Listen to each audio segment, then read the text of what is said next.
पितृ मरे हुए व्यक्ति जो चला गया, वो व्यक्ति तुम्हें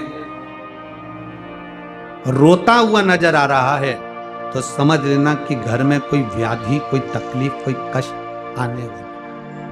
पितृ अगर रोते दिख रहे हैं तो व्याधि, कष्ट आने वाला। पितृ हंसते हुए नजर आ रहे हैं तो समझ लो कोई सुख की घड़ी हमारे यहां आने वाली।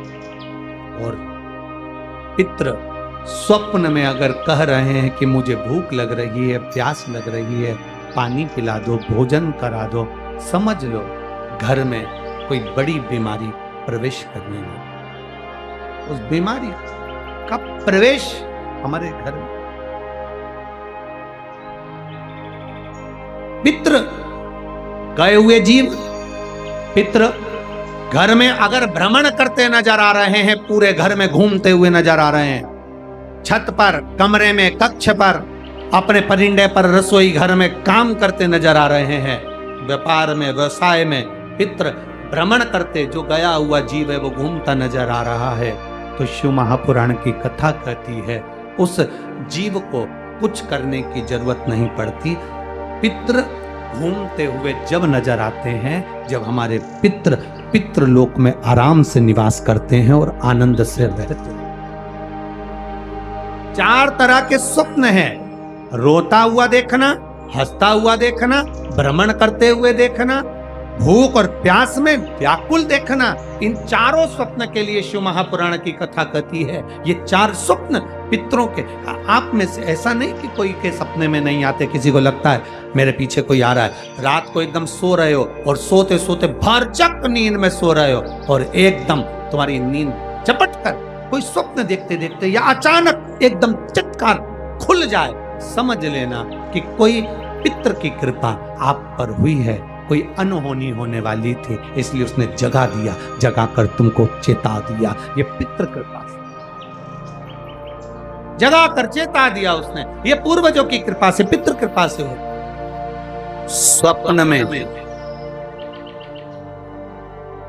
4 जगह पर अगर पितृ घर के पूर्वज दिख रहे हैं तो उसका फल क्या होता? तर्पण शिव महापुराण की कथा में अच्छे से सुनिए। मेरी माताओं से भी निवेदन और मेरे भाइयों से भी निवेदन, आपके घर के पूर्वज जो मर चुके हैं, आपके सपने में अगर 4 जगह पर नजर आ रहे हैं तो उसका फल देखिए।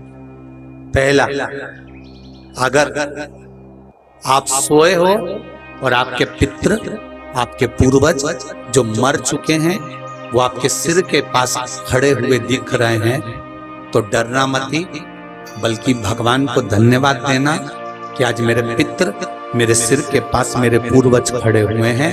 कारण जब सिर के पास स्वप्न में मरा हुआ व्यक्ति नजर आता है, जो मर चुका है, जो पितरों में चला गया, जो बहुत साल हो गए हुए और वो हमारे सिर के पास खड़े हुए स्वप्न में दिख रहे हैं, तो समझ लेना कोई खुशखबरी घर में बहुत अच्छी आने वाली है।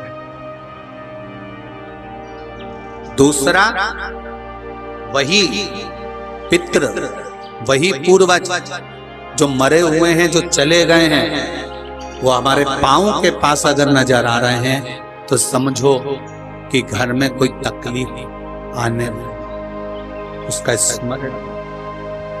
तीसरा, यदि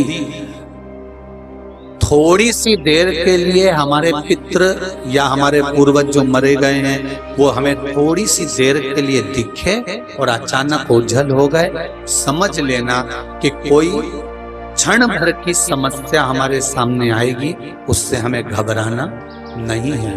और चौथा, किसी पेड़ पर या घर के अंदर, घर के बाहर नहीं, घर के अंदर या किसी वृक्ष पर हमारे पूर्वजों को हमने स्वप्न में देखा है तो समझ लेना कि हमारी उन्नति की सीढ़ी बढ़ने वाली है, कोई अच्छा काम हमारी ओर। अब कई लोग कहते हैं हमारे को पितृ दिख रहे हैं, हमारे मरे हुए दादाजी दादी जी वो मर गए तो हमको दिख रहे हैं। गुरुजी कैसा होता है? शिव महापुराण की कथा कहती है, गर्ग संहिता कहती है, स्कंद पुराण कहती है। आप ध्यान तो दो कि पूर्वज पितृ कभी बुरे नहीं होते, कभी बुरे नहीं।